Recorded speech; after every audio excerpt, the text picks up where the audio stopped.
Hi, I'm Pam Fox. Welcome back to our weekly Bible study in the book of Genesis. So this week we're on Genesis chapter 4. This is the story of Cain and Abel. We've got about 26 verses here, but I think it'll go fairly quick. We'll see. So let's just jump right in and get started. So obviously last week we left off with the story of Adam and Eve being driven out of the garden. We saw the curse there on the serpent. We saw the curse on the woman. We saw the curse on the land for the sake of man. And then we saw Adam and Eve ejected out of the Garden of Eden.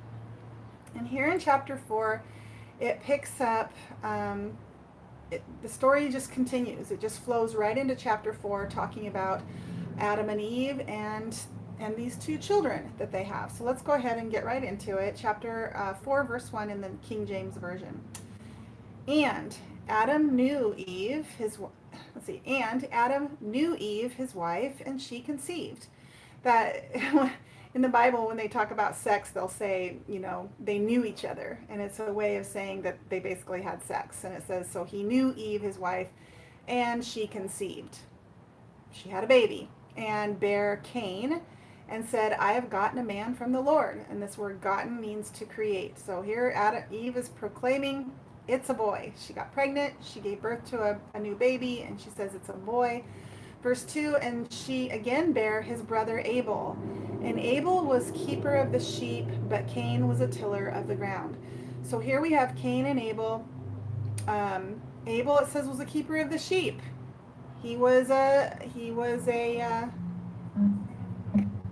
shepherd.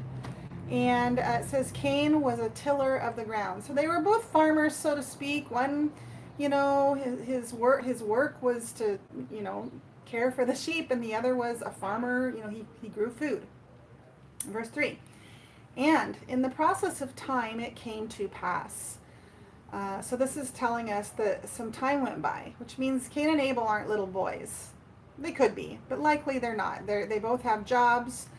And it says, in the process of time, it came to pass that Cain brought of the fruit of the ground an offering unto the Lord, and Abel, he also brought of the firstlings of his flock and of the fat thereof. And the Lord had respect unto Abel and to his offering, but unto Cain and to his offering he had not respect. And Cain was very wroth, and his countenance fell. So let's break this down a little bit. So Adam and Eve, it says they have two sons here. Now, a lot of times we assume that these are the first two children that Adam and Eve had, which could quite possibly be, but it doesn't say that. It doesn't say this is the firstborn. It doesn't say that Cain was the first child and Abel was the second child. There's just a light being shined onto these two characters in the story, Cain and Abel, because something very significant takes place in their lives, right? Cain's going to kill Abel. Spoiler alert.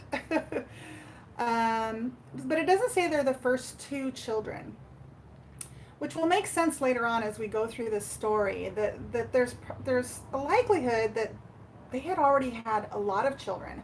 We're going to see in the next chapter that when Adam and Eve had Seth, who was born after Abel, to replace the death of Abel, it doesn't even say that he was born after Abel. It says he was a substitute, which means there could have been other children between Abel and Seth. But Adam was 130 years old when Seth was born, okay?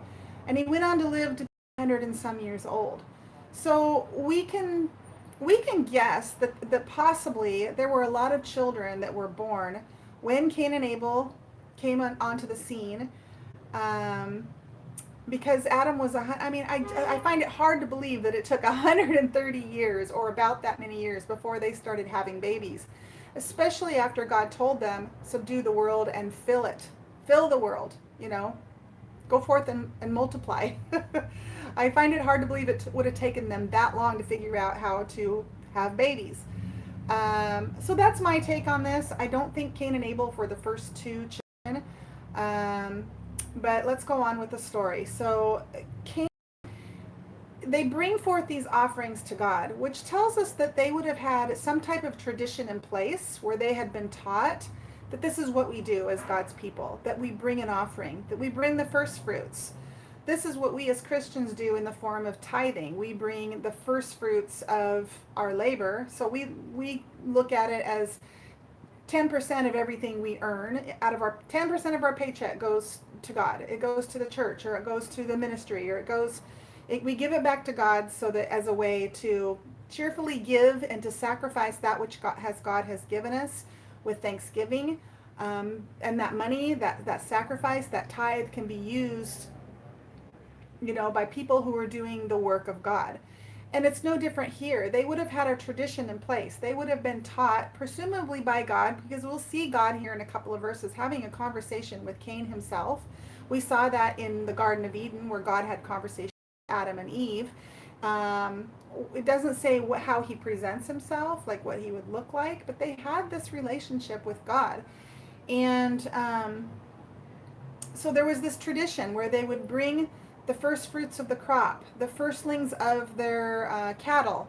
So the firstling would be the firstborn. And the firstborn was considered, whether it's among the cattle or among the people, the firstborn was considered to be the person with what they would call the birthright, which is the person to receive the inheritance or the larger part of the inheritance when the father dies, right, in the family. So there was something special about the firstborn. And when somebody was here, like Abel, a keeper of the sheep, when the sheep would, they would give birth to a little baby lamb, and it was the firstborn, it was to be set aside to be given to God as an offering.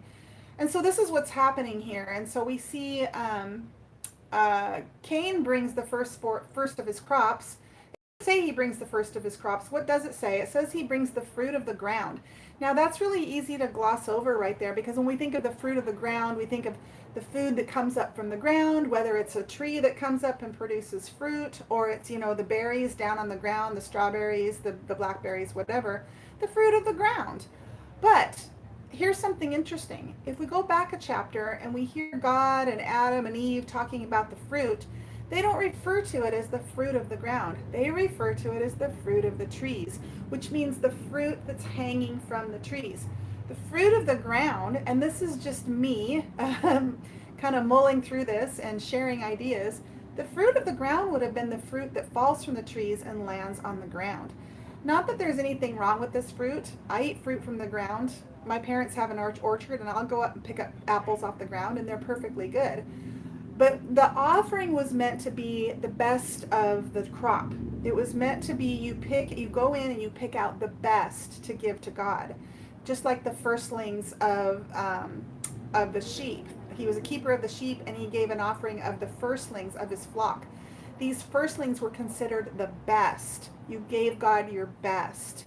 It was a way to show God thankfulness for giving, for all God that has done, whether it's a bounty or a harvest, or a bounty in reproducing more flocks or more cattle or whatever it is that you have in your livestock.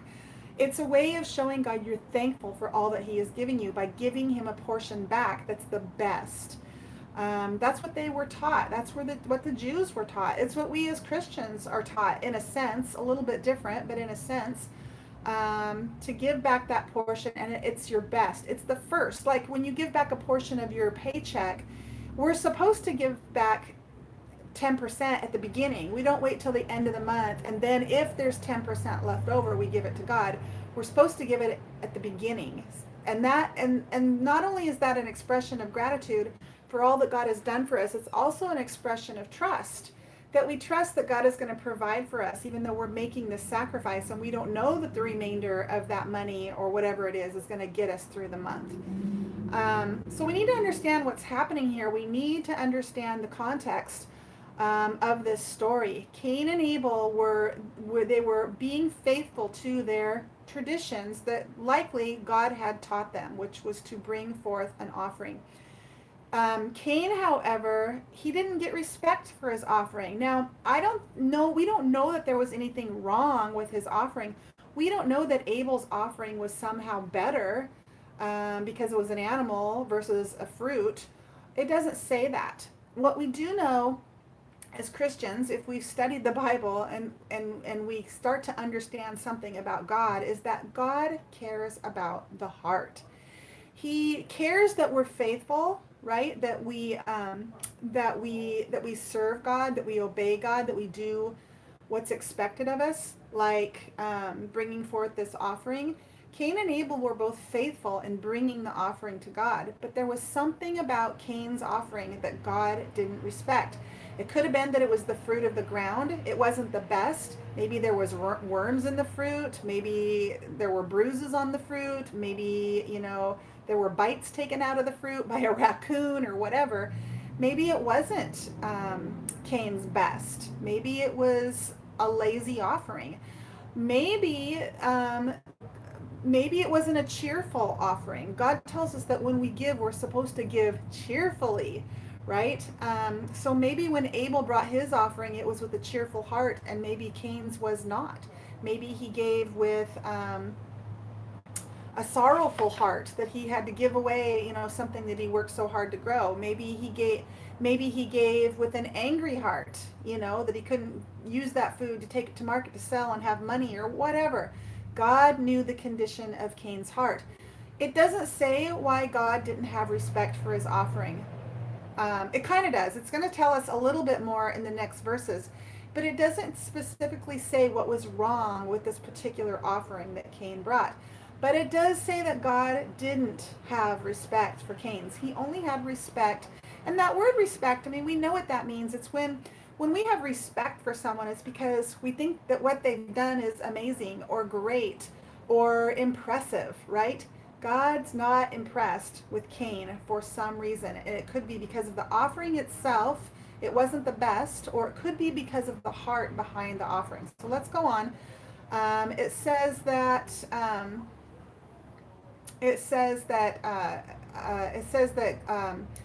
but unto Cain, to his offering he had not respect, and Cain was very wroth, and his countenance fell. So this right here tells us a little bit more about the heart of Cain. God has no respect for his offering, and instead of Cain being very sorry, and instead of him being broken, instead of him being remorseful, he responds with wrath, which is jealousy, and a countenance and a fallen countenance, which means he's moping. If the countenance is the face, it's a fallen face. It means he's moping. He has self-pity. He's feeling sorry for himself because Cain is getting the respect and he is not. So he's jealous and he's moping. And this tells you a little bit about the condition of his heart. He's not saying to God, well, my bad. I screwed up. Please forgive me. I'm sorry. He's not saying to God, here's my offering. Thank you, Lord, for this bounty that I only have because of you. I'm so thankful, and so therefore I'm bringing the best of my crop. He's not doing any of that. So that gives us a little indication of the condition of Cain's heart. So he's wroth, and his countenance is fallen. Verse 6. And the Lord said unto Cain, why art thou wroth, and why is thy countenance fallen? So now we have this conversation between God and Cain. And the first thing God says is he presents a question to Cain, which we just saw that in the last chapter with Adam and Eve. When Adam and Eve ate of the forbidden fruit, they sinned against God and the one commandment he gave them to not eat that fruit or surely they would die. When that happened, God responded by having a dialogue with Cain and Abel, or with Adam and Eve, and it started with questions. Let's just look at that really quick. We'll go back into chapter 3, and we see when God enters the scene after they ate the forbidden fruit, he says, where are you? He says, who told you that you were naked? He only asks questions. He says, have you eaten of the tree wherefore I commanded that you should not eat?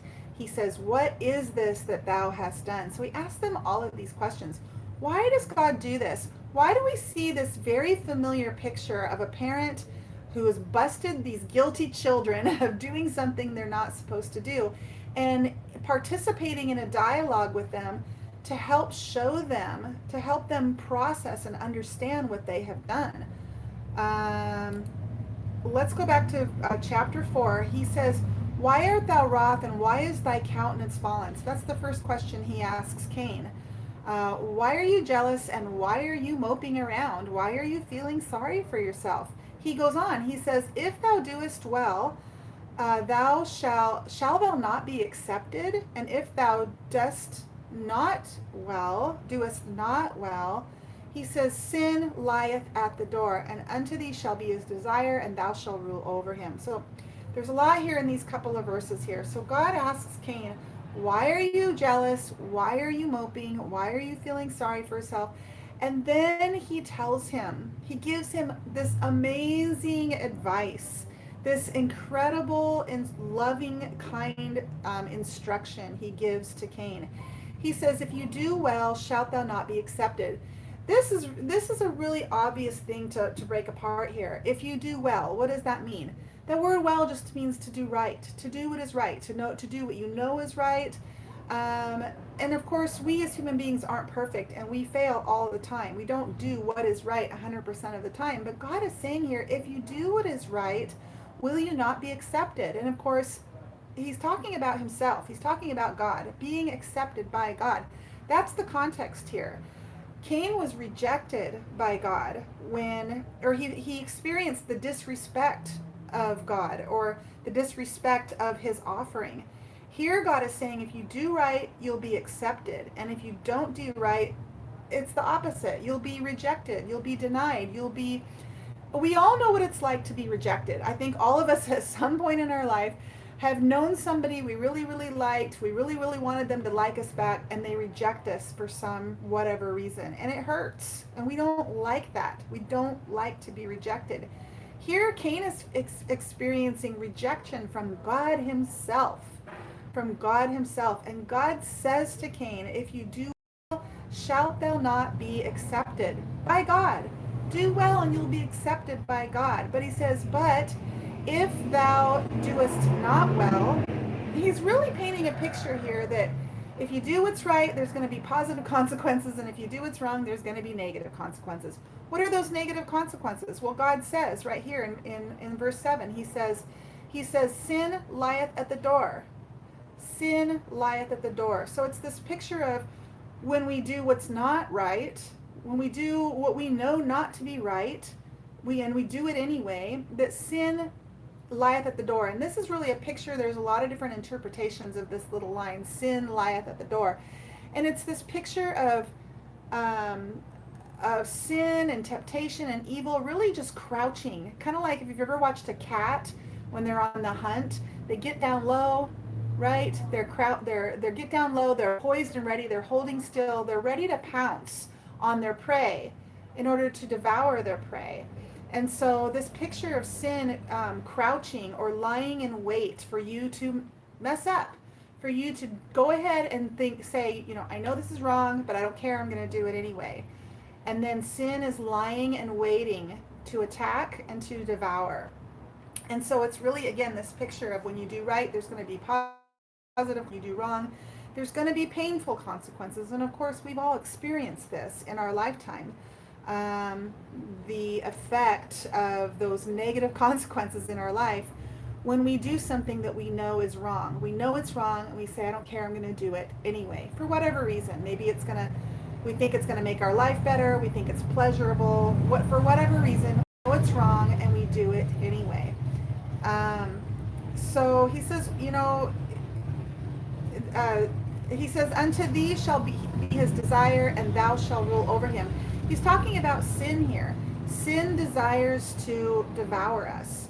The enemy desires to deceive us and to devour us, to deceive us into breaking God's law, to deceive us into saying, I know this is wrong, but I don't care, I'm going to do it anyway, right? That's the trickery, that's the deceit. We've all seen the cartoon with the good angel and the bad angel. One's whispering and telling you to do the right thing, and the other's whispering and telling you to do the wrong thing. And so it's saying that sin, it desires to have you, but it says, thou shalt rule over him being sin or the enemy. We can rule over the enemy if we do well and were accepted by God. Now, the other thing to really be clear about here in verse 7 is that the author uses that word accepted. He doesn't use the word saved or salvation. He's not saying if you do well, you'll be saved, right? This isn't, in the Christian doctrine, we very much understand that the foundation of our belief is that we are saved by the grace of God through our faith in Jesus Christ, and that's it. We cannot earn our way into God's good graces or our way to heaven by being a really, really good person. We cannot do it. Should we strive to be a really, really good person? Yes, we should. As Christians, we should strive to be the very best that we can be by serving God and obeying his law. So yes, we should strive to do well. We should strive to do right. We should strive to be righteous and holy. We should strive to do all of that stuff. But it's not to be saved, right? But it is to be accepted. It is to be accepted. And we could do a study on that ideology. But here God is telling Cain, if you do right, shall you not be accepted? And if you don't do right, sin's waiting. It's lying in waiting, ready to pounce and to devour you. All right, verse 8. When the story goes right into it, Cain gets this lecture from God. He gets this instruction directly from God. And what does Cain do? He doesn't tell God, I'm sorry. He doesn't come before God weeping and begging for mercy and asking God's loving kindness to forgive him for having, the wrong heart or giving the wrong type of offering. It says instead, and Cain talked with Abel, his brother, and it came to pass, so some time went on, when they were in the field, that Cain rose up against Abel and slew him. So Cain kills his brother Abel, even though God told him that if you do what's right, will you not be accepted by God? And he does what's wrong anyway. So again, this really gives us an indication that there was a hardening of Cain's heart, where he decided, yes, God tells us this, yes, God wants us to do that, but I'm going to do what I want to do. I'm not going to be remorseful. I'm not going to come before God with a broken spirit. I'm not going to focus on all of the blessings that God has done in my life, right? When we go up and we see that Cain was jealous and, moping, he wasn't focusing on all that God had done in his life.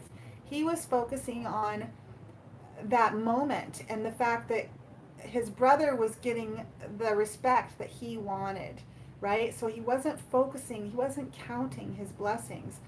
Okay, so let's get back to verse 9. Cain has killed Abel, and it says, and the Lord said unto Cain, where is Abel thy brother? Again, God starts a conversation with a question, similar to the way we as parents deal with our children when we catch them having broken the rules, right? We say, what have you done? We say, did you do that? We say, why did you do that? And oftentimes they respond with, I don't know, or they lie and they say, they try to cover it up and they say they didn't do it. Or they point fingers, kind of like Adam and Eve did in the garden when God confronted them. They say, he made me do it, she made me do it. So here God is asking, where is Abel thy brother? And he said, I know not. He says, I don't know. I don't know. And he says, am I my brother's keeper? Am I my brother's keeper? Am I my brother's keeper? This very much to me has a tone of sass, right? Like when a kid sasses their parent, they have that tone, that comeback where they think they're right, they think you're wrong, and they want to let you know. And here he's saying, am I my brother's keeper? So again, we see time after time here the condition of Cain's heart, and it's very much the picture of a hardened, cold heart that doesn't love God and that doesn't strive after doing the will of God. We saw that with Abel, right? He came to God bearing the firstlings of his flock. And he received the respect of God because of it. He brought the firstlings of his flock out of his love for God, out of his desire to be obedient to God and to the traditions that were set up there among them. And so we see this contrast of Abel having a love for God and Cain having a dark, cold heart. He says, am I my brother's keeper? And he said, what hast thou done? God says to Cain, what have you done? What have you done? He says, the voice of thy brother's blood crieth unto me from the ground. So he's letting Cain know, I know what you did. The voice of your brother's blood cries to me from the ground. So there's no dead body there. There's no proof. There's no evidence that Cain did this thing. But God knows, and he lets Cain know that he knows. He says, what have you done? And then he goes on to say, and now art thou cursed from the earth,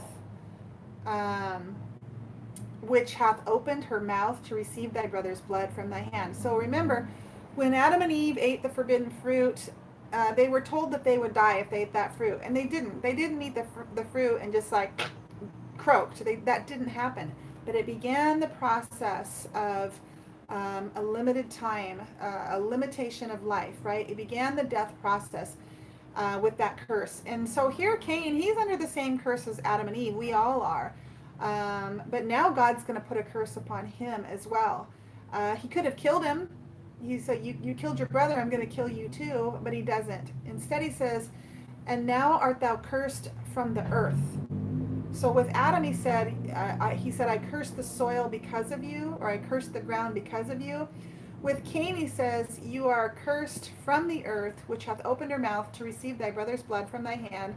When thou tillest the ground, it shall not henceforth yield unto thee her strength. So with Adam, the curse was that there would be thistles and thorns, there would be sorrow or labor when it comes to tilling the ground. But with Cain, it's different. He's saying that the ground is not going to surrender its strength, which means even though he was a tiller of the ground, he was a farmer, now he's not going to be. He's unable to, for whatever reason, because of this curse. Instead, he says, a fugitive and a vagabond shall thou be in the earth. So the curse is he can no longer settle down. He can no longer live there at the farm and, be there with his wife and have children in a settled down place where he works the ground and provides for his family. Instead, he's going to be a vagabond, which is a wanderer, and a fugitive, which means you always feel like somebody's coming after you because you've broken the law, right? Someone's coming after you to judge you and to condemn you and to give you a sentence for what you've done. So he's a fugitive and he's a vagabond. That's the curse. And it says, he said, a fugitive and a vagabond shalt thou be in the earth. And Cain said unto the Lord, my punishment is greater than I can bear. So I don't know if Cain's just being a drama queen here or if he really felt like this punishment was too much. He thought it was more than what he deserved, which is silly. He killed his brother. He deserves to be killed if the punishment fits the crime. But he's saying my punishment is greater than I can bear. So again, he could be just feeling sorry for himself and complaining and whining, or maybe he really did feel that his punishment was greater than he can bear. So he tells God this, and God says, he goes on and says, behold, thou hast driven me out this day from the face of the earth, and from thy face shall I be hid. So not only is he driven out from the home that he knows, the land that he knows, the community that he lives in, he fears that he's being driven out from the face of God himself, or the ability to be able to dwell with God the way they did wherever they were living outside of Eden. He's being driven out of that. And so he says, behold, thou hast driven me out this day from the face of the earth, and from thy face shall I be hid. He says, and I shall be a fugitive and a vagabond in the earth, and it shall come to pass that everyone that findeth me shall slay me. So again, we have very much a drama queen here. I'm not saying, yeah, he probably didn't like his punishment. Yeah, he was probably scared to have to go away from his family and to wander the earth and to, beg for food, steal food, work for food. He could no longer farm and provide food for himself and for his family the way he had known his whole life. And so, yeah, he was scared.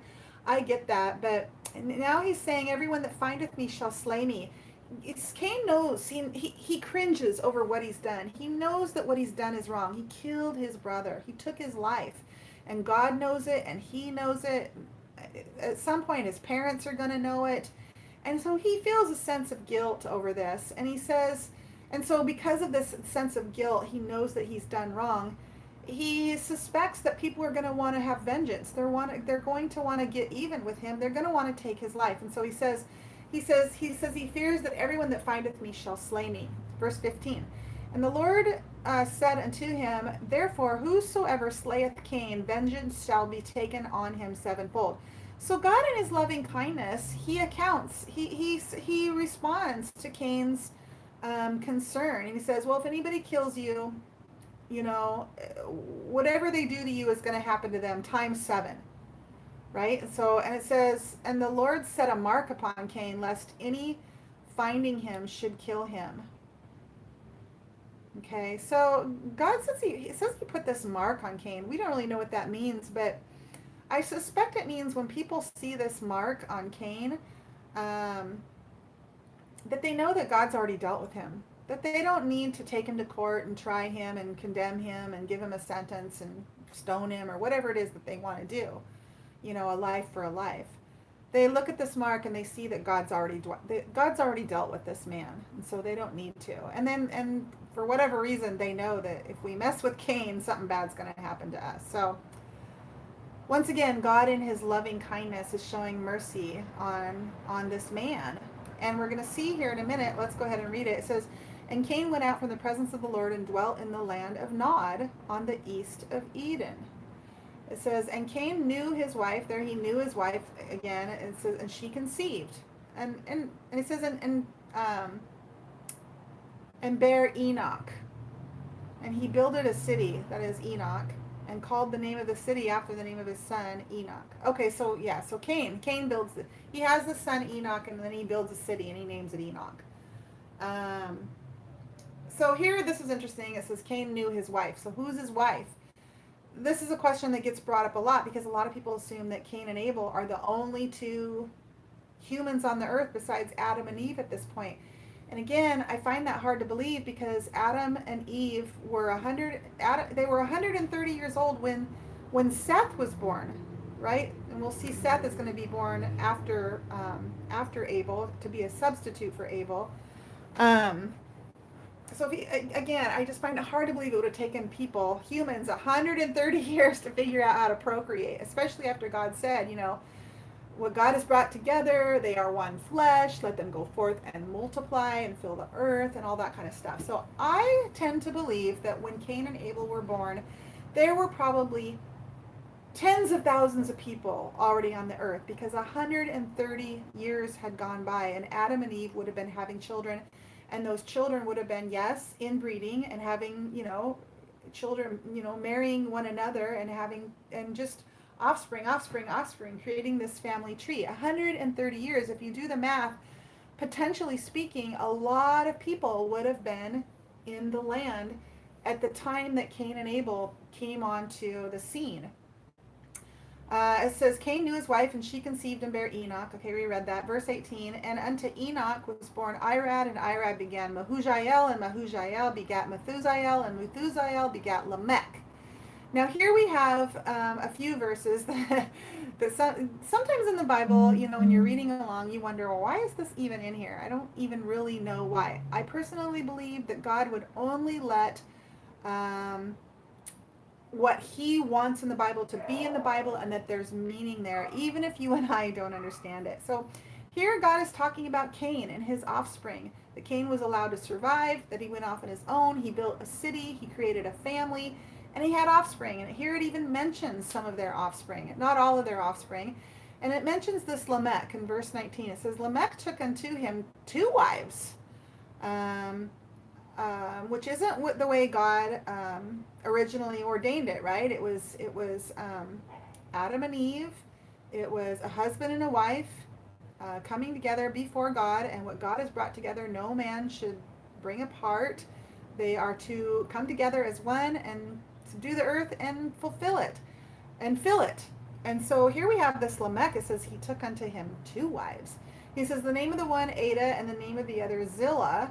And Ada bare Jabal. He was the father of such as dwell in tents, and of such as have cattle.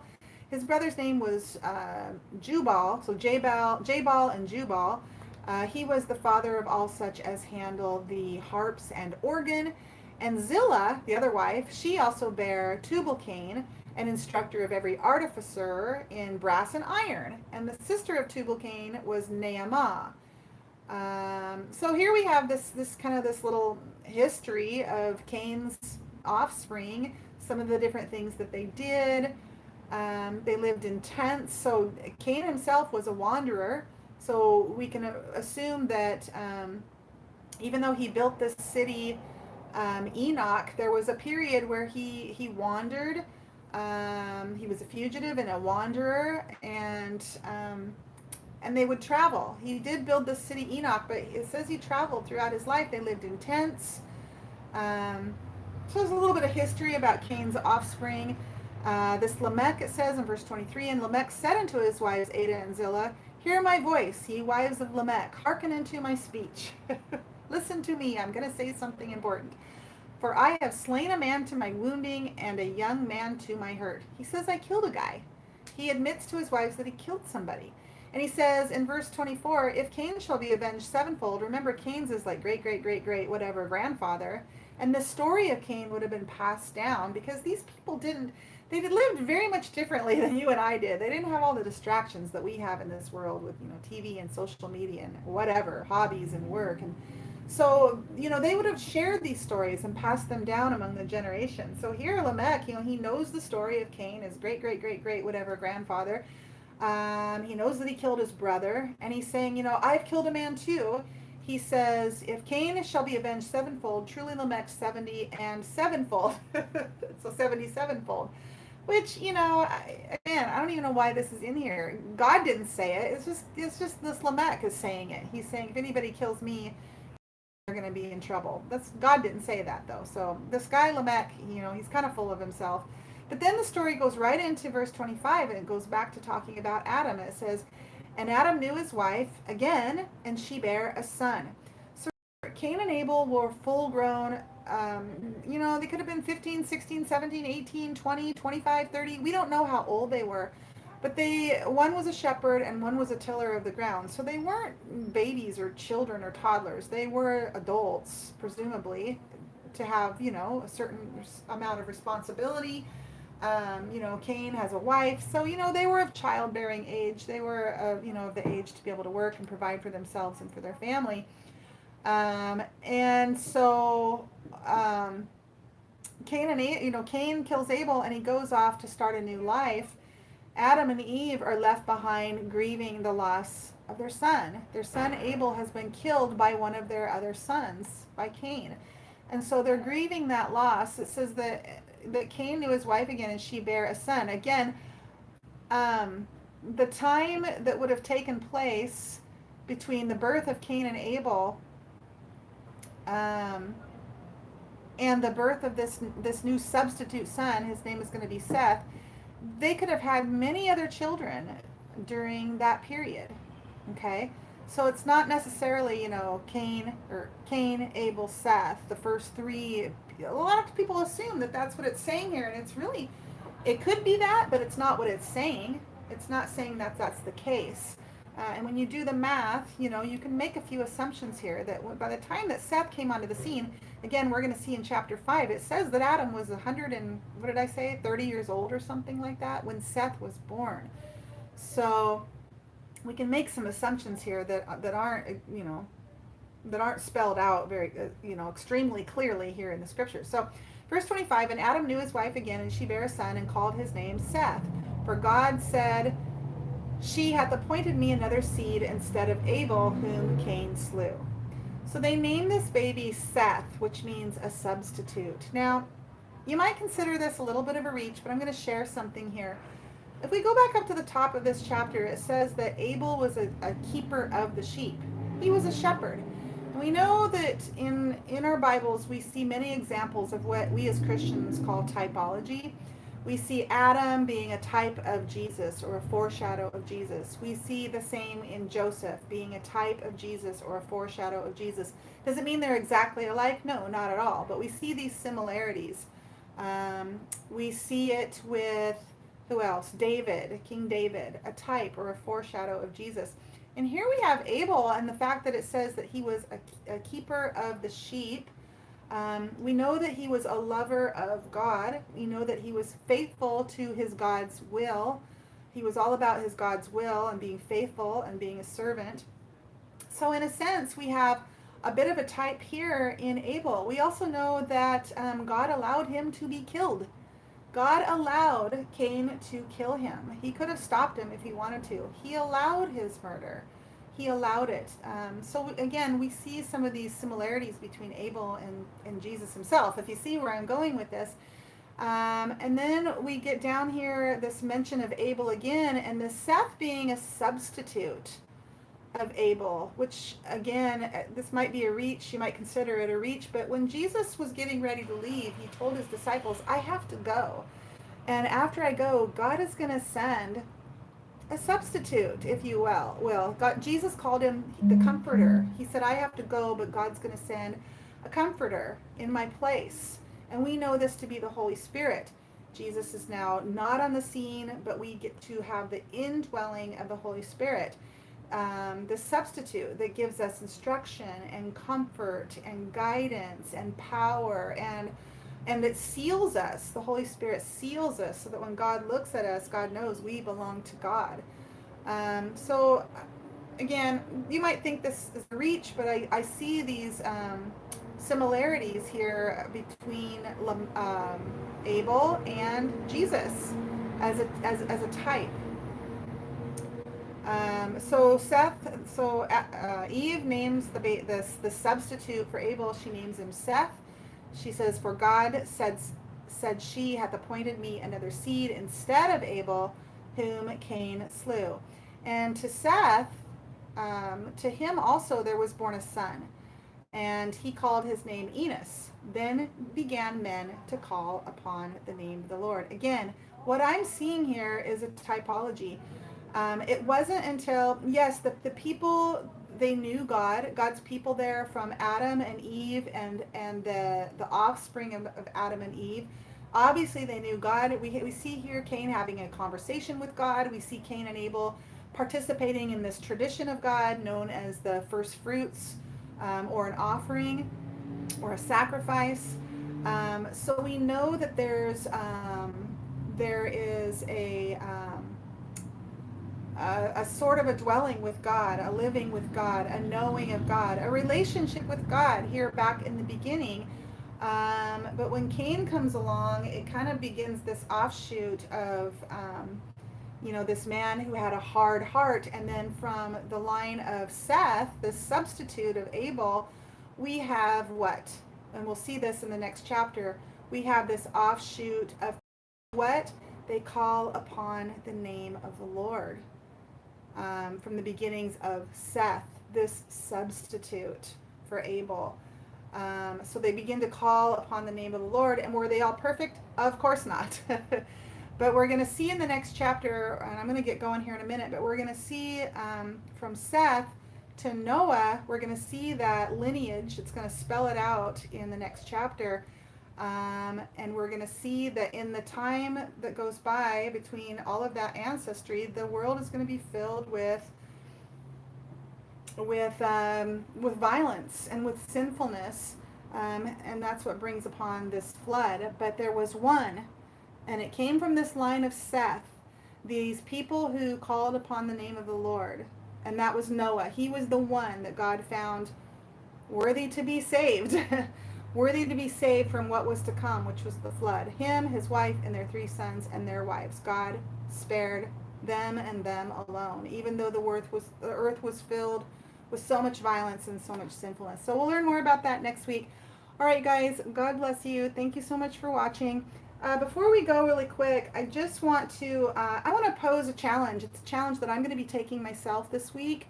That just came about studying chapter 4 this week in Genesis, and it's a thankfulness challenge, and I hope some of you will take this challenge with me. It's just 7 days. You can do anything for 7 days. At the end of each day, you get a little a notebook, and you keep it by your bedside, and you think about your day, and you write down everything that you're thankful for in that day.